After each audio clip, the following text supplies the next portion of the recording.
grâce et la paix nous sont données de la part de Dieu, notre Père, et de Jésus le Christ, notre Sauveur, le Seigneur de l'Église. Amen. Bienvenue à vous tous qui vous nous rejoignez par Internet. C'est une joie de pouvoir partager ce culte avec vous. Ce culte est enregistré en direct en veillant à tous les gestes barrières. Et je voudrais remercier Christine à l'orgue, Christa à la flûte, Élisée à la guitare, Sylvie au chant et Caroline qui donnera la prédication. Je vous invite à entrer dans la prière en écoutant quelques notes de flûte.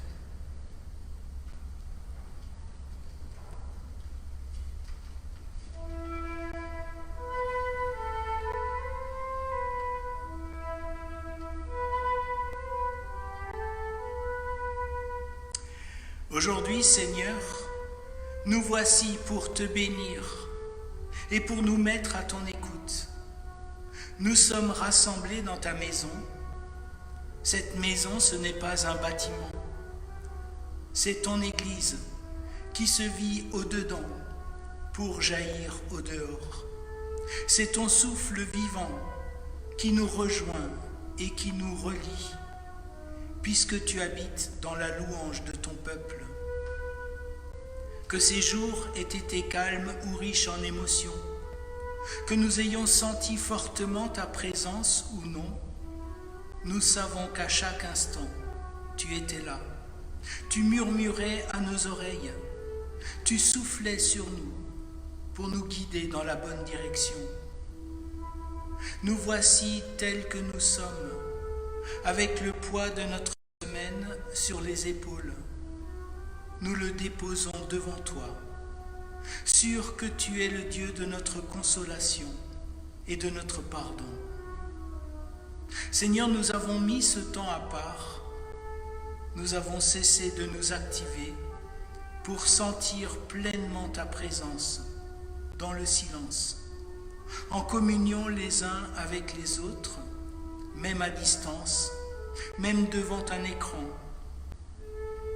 Nous sommes venus écouter ta parole, y puiser une force qui ne vient pas de nous, la force de ton esprit, pour nous permettre d'avancer tout au long de cette semaine qui s'annonce. Seigneur, aujourd'hui nous voici rassemblés devant toi. Ouvre nos cœurs à ta parole et à ta vie. Amen.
Et je vous propose d'écouter aujourd'hui deux lectures qui sont en fait parmi les lectures du jour. D'abord au livre d'Ézéchiel au chapitre 37. Eh bien, annonce-leur ces paroles de ma part. Moi, le Seigneur Dieu, je vous le dis. Je vais ouvrir vos tombes et je vous en ferai sortir, vous, mon peuple. Je vous ramènerai sur la terre d'Israël. Quand j'ouvrirai vos tombes, quand je vous en ferai sortir, vous, mon peuple, vous saurez que le Seigneur, c'est moi. Je mettrai en vous mon esprit et vous vivrez. Je vous installerai sur votre terre. Alors, vous le saurez. C'est moi le Seigneur qui ai parlé et je fais ce que je dis. Voilà ce que le Seigneur déclare. La deuxième lecture dans le Nouveau Testament, dans l'Évangile de Jean, au chapitre 11. De nouveau, Jésus est bouleversé et il part vers la tombe. C'est la tombe où on a déposé le corps de son ami Lazare. C'est une grotte avec une grosse pierre placée devant l'entrée. Jésus dit « Enlevez la pierre ». Marthe, la sœur du mort, lui dit « Seigneur, il doit déjà sentir mauvais. Il est dans la tombe depuis 4 jours. » Mais Jésus lui répond « Je t'ai dit, si tu crois, tu verras la gloire de Dieu. » On enlève donc la pierre.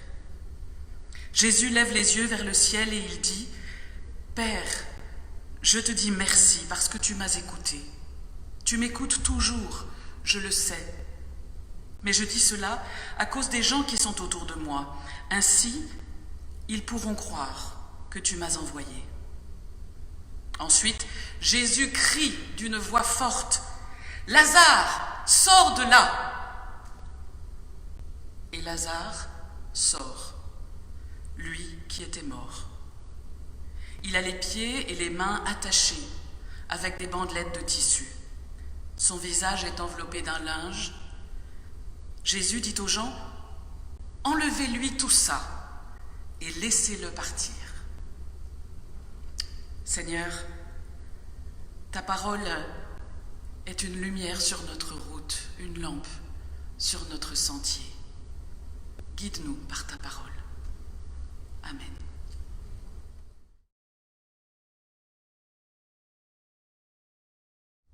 Alors ce matin, je voudrais commencer avec un curieux signe de l'humour de Dieu, l'humour aussi des hommes d'une certaine manière, qui vient nous rejoindre par ces textes qui sont les textes du jour pour ce dernier dimanche de Carême. Ce récit donc de la résurrection de Lazare. Certains sans doute ont peut-être vu circuler cette semaine sur les réseaux sociaux ce dessin humoristique, je vous le décris. On voit Jésus de dos, devant la tombe, entr'ouverte, la pierre est roulée, et Jésus crie « Lazare, sors dehors !»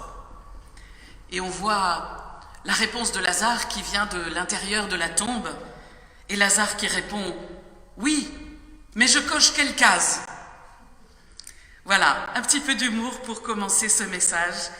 Ce message qui, en ce dernier dimanche du temps du Carême, ce message et ce passage biblique nous emmène à Béthanie. Béthanie, c'est un village à quelques kilomètres de Jérusalem. Et à Béthanie, nous retrouvons cette famille, Marthe, Marie et Lazare, 2 sœurs et un frère.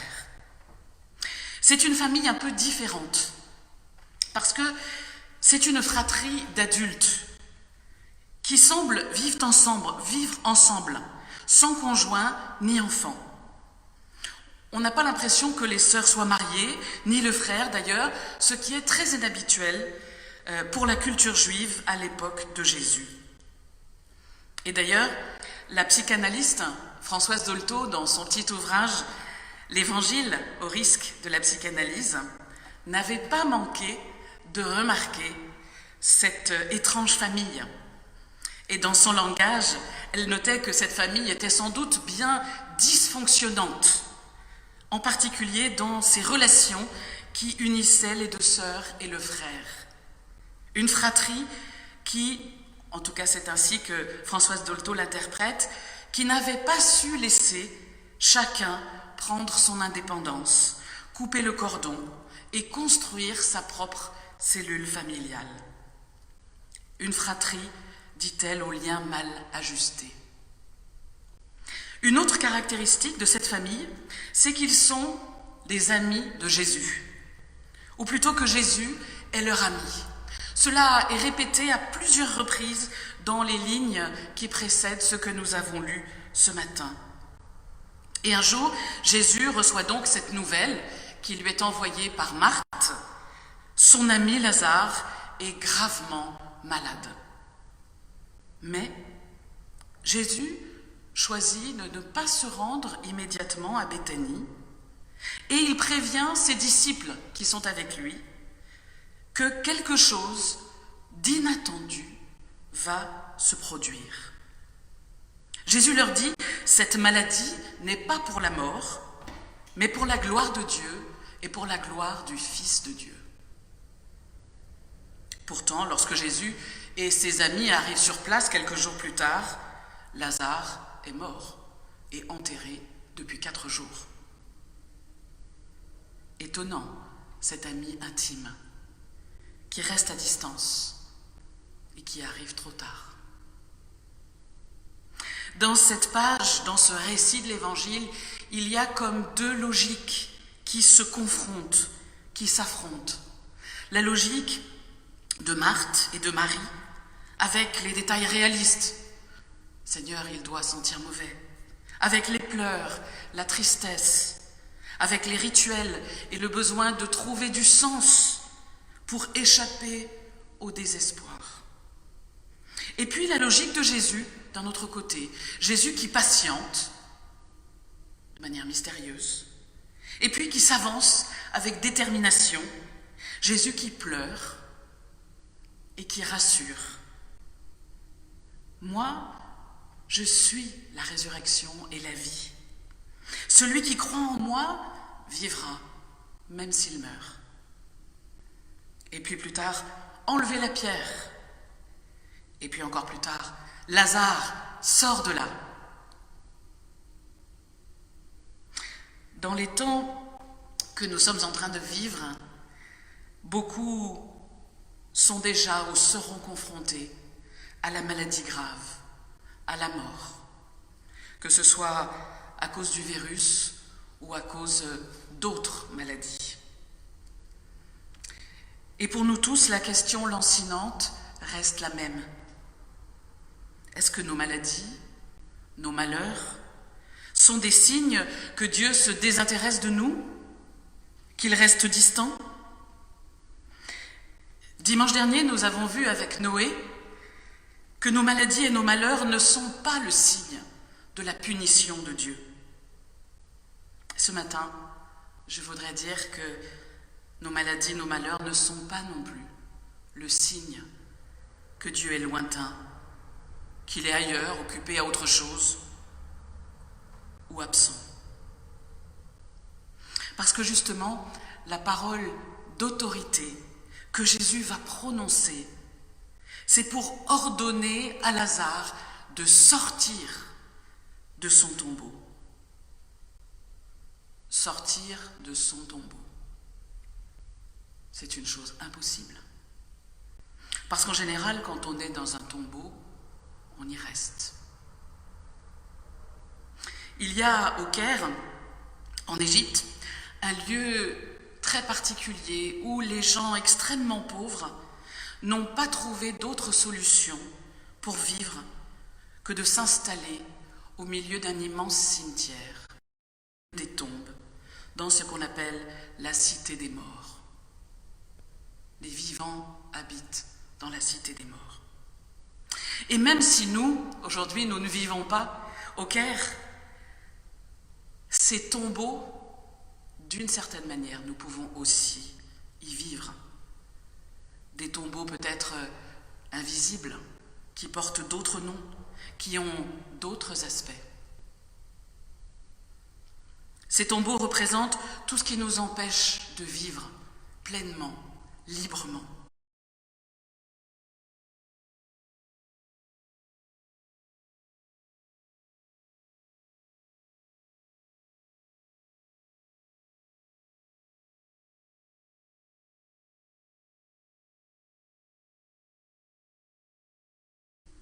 Jésus appelle Lazare à sortir de son tombeau.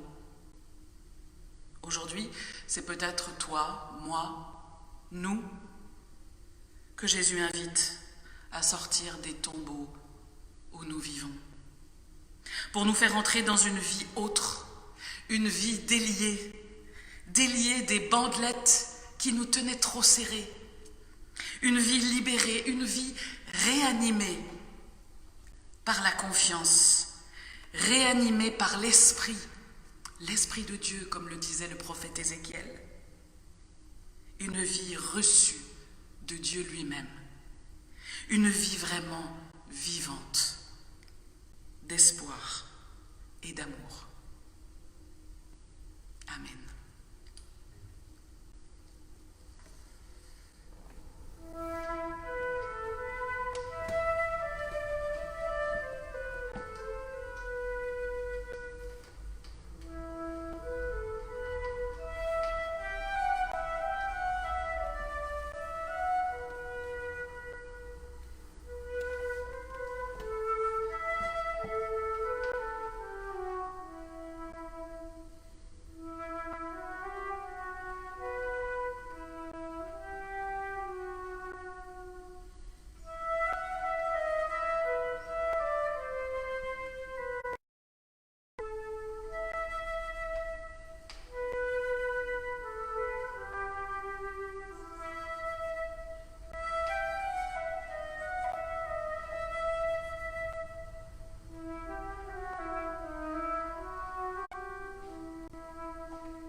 Dans le culte, l'offrande nous rappelle que vivre en communion avec le Seigneur, ce n'est pas seulement recevoir, mais aussi donner.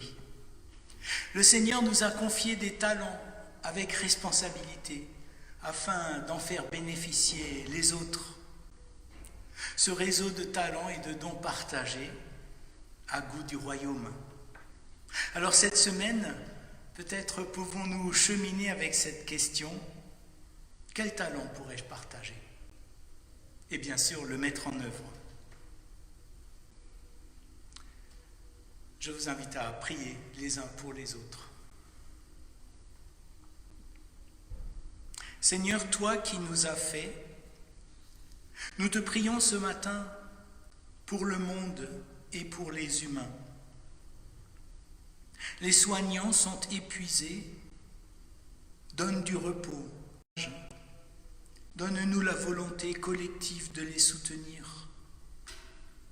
Ceux qui travaillent dans les supermarchés et les transports sont effrayés. Protège leur santé. Les personnes âgées dans les maisons de retraite sont encore plus isolées.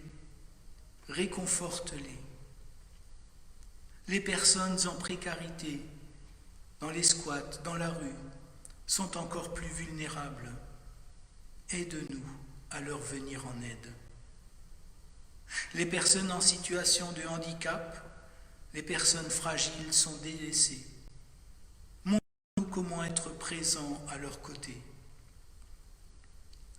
Les gouvernants qui sont tentés de ne penser qu'à l'opinion publique,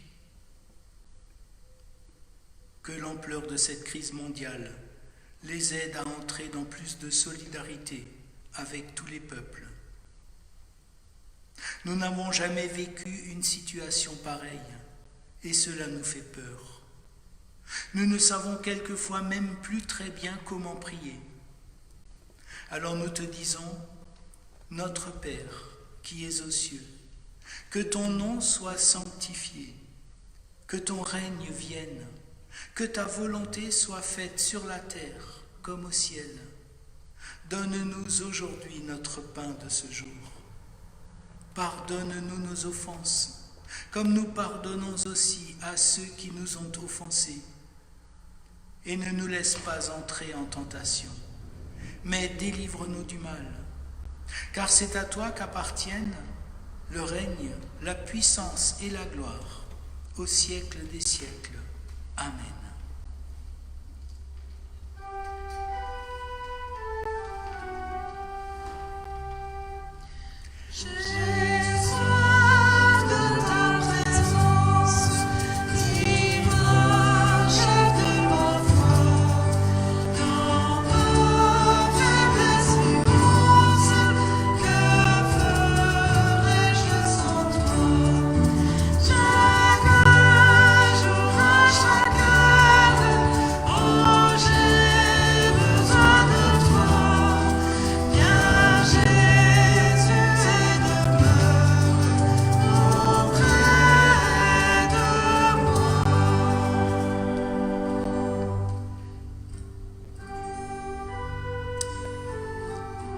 Dieu vous garde.